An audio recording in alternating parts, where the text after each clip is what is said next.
നമസ്കാരം. റഷ്യയിലെ ജനസംഖ്യയിലെ ഇടിവ് നികത്താൻ ഇടവേളകളിൽ കുട്ടികളെ ഉണ്ടാക്കാൻ റഷ്യൻ പ്രസിഡന്റ് വ്ളാഡിമിർ പുടിന്റെ അസാധാരണ നിർദ്ദേശം.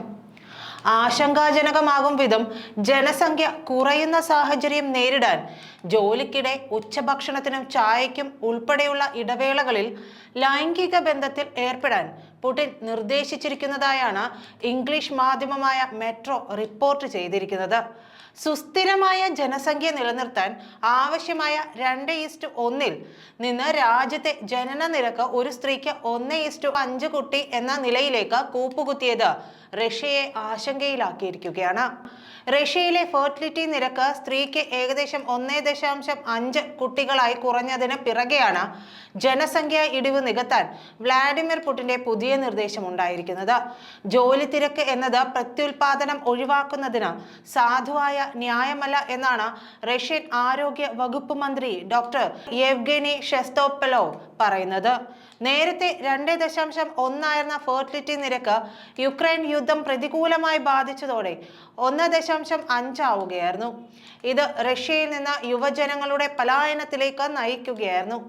ജോലിക്കിടയിലെ ഇടവേളകൾ ജനങ്ങൾ പരമാവധി മുതലെടുക്കണമെന്നും ഇടവേളകൾ കുടുംബം വിപുലീകരിക്കുന്നതിനായി ശ്രദ്ധ കേന്ദ്രീകരിക്കുവാനുമാണ് റഷ്യൻ ആരോഗ്യ വകുപ്പ് മന്ത്രി പറഞ്ഞിട്ടുള്ളത്. ദിവസം 12 മുതൽ 14 വരെ മണിക്കൂർ ജോലി ചെയ്യുന്ന ജനങ്ങൾ എങ്ങനെ കുട്ടികൾക്കായി സമയം കണ്ടെത്തുമെന്ന ഒരു പത്രലേഖകന്റെ ചോദ്യത്തിന് ഉത്തരം പറയുമ്പോഴാണ് ആരോഗ്യമന്ത്രി ഇക്കാര്യം പറഞ്ഞിട്ടുള്ളത്. കുടുംബത്തിന്റെ വിപുലീകരണം ഏറെ പ്രധാനമാണ്. സന്താന ലബ്ധിയുടെ കാര്യത്തിൽ ജോലി തിരക്കുകൾ ഒരിക്കലും തടസ്സമാവരുത്. ഇതിനായി ഉച്ചഭക്ഷണ ഇടവേളകളും ടീ കോഫി ബ്രേക്കുകളും പ്രയോജനപ്പെടുത്തണമെന്ന് ആരോഗ്യമന്ത്രി ഷെസ്തോപെലോവ് പറയുന്നു. ഒപ്പം റഷ്യയുടെ ജനന നിരക്കിലുണ്ടാവുന്ന കുറവ് പരിഹരിക്കുന്നതിന് ആവശ്യമായ മറ്റു പല നടപടികളും പുടിന്റെ ഭരണകൂടം മുന്നോട്ട് വയ്ക്കുന്നുണ്ട്. തലസ്ഥാന നഗരമായ മോസ്കോയിൽ 18-നും 40-നും ഇടയിൽ പ്രായമുള്ള സ്ത്രീകളെ അവരുടെ ആരോഗ്യവും പ്രത്യുൽപാദന സാധ്യതകളും വിലയിരുത്തുന്നതിനായി സൗജന്യ ഫെർട്ടിലിറ്റി സ്ക്രീനിങ്ങിൽ പങ്കെടുപ്പിക്കും. ജനന നിരക്ക് വർദ്ധിപ്പിക്കാൻ ചെല്യാബിൻസ്ക് മേഖലയിൽ സാമ്പത്തിക പ്രോത്സാഹനവും പ്രഖ്യാപിച്ചിട്ടുണ്ട്. 24 വയസ്സിന് താഴെയുള്ള സ്ത്രീകൾക്ക് ആദ്യ കുഞ്ഞ് പിറക്കുമ്പോൾ 1.02 ലക്ഷം റൂബിൾ, അതായത് 9.40 ലക്ഷം രൂപ നൽകുന്നതാണ് ഒരു പദ്ധതി. രാജ്യത്തിന്റെ വിവിധ ഭാഗങ്ങളിൽ ഗർഭചിത്രം നിയന്ത്രിക്കാനുള്ള നടപടികളും പുടിൻ സർക്കാർ സ്വീകരിച്ചിട്ടുണ്ട്. കൂടാതെ വിവാഹമോചനത്തിലുള്ള ഫീസും സർക്കാർ വർദ്ധിപ്പിച്ചിരിക്കുന്നു.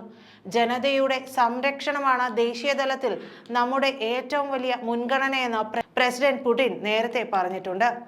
1999-ന് ശേഷമുള്ള ഏറ്റവും താഴ്ന്ന ജനന നിരക്കാണ് ഇപ്പോൾ റഷ്യയിലുള്ളത്. ഇക്കഴിഞ്ഞ ജൂൺ മാസം റഷ്യയിൽ ജനിച്ച കുഞ്ഞുങ്ങളുടെ എണ്ണം 1 ലക്ഷത്തിലേക്ക് കൂപ്പുകുത്തുകയായിരുന്നു. ജനന നിരക്കിലെ ഈ കുത്തനെയുള്ള ഇടിവാണ് സർക്കാരിനെ നടപടികളിലേക്ക് കടക്കാൻ പ്രേരിപ്പിച്ചത്. 2023 ജനുവരി മുതൽ ജൂൺ വരെയുള്ള കാലയളവിലേതിനേക്കാൾ 16,000 കുറവാണ് ഈ വർഷം ഇതേ കാലയളവിലെ ജനനങ്ങൾ എന്നാണ് റിപ്പോർട്ട്. ജനന നിരക്കിലെ കുറവിന് പുറമെ റഷ്യയിൽ മരണങ്ങളുടെ എണ്ണം കൂടിയതും ജനസംഖ്യാ ഇടിവിന് കാരണമായി. മുൻ വർഷത്തേക്കാൾ 49,000 മരണങ്ങളാണ് ഈ വർഷം റഷ്യയിൽ വർദ്ധിച്ചത്.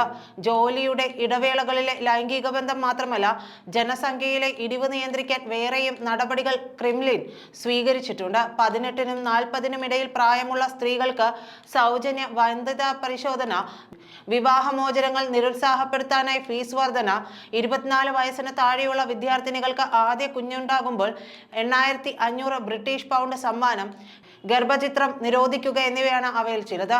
വനിതാ തൊഴിലാളികളെ ഗർഭിണികളാകാനും പ്രസവിക്കാനും പ്രോത്സാഹിപ്പിക്കാൻ തൊഴിലുടമകൾക്കുമേൽ സമ്മർദ്ദം ചെലുത്തണമെന്ന കൗതുകകരമായ നിർദ്ദേശമാണ് ഒരു റഷ്യൻ MP മുന്നോട്ട് വെച്ചിരിക്കുന്നത്.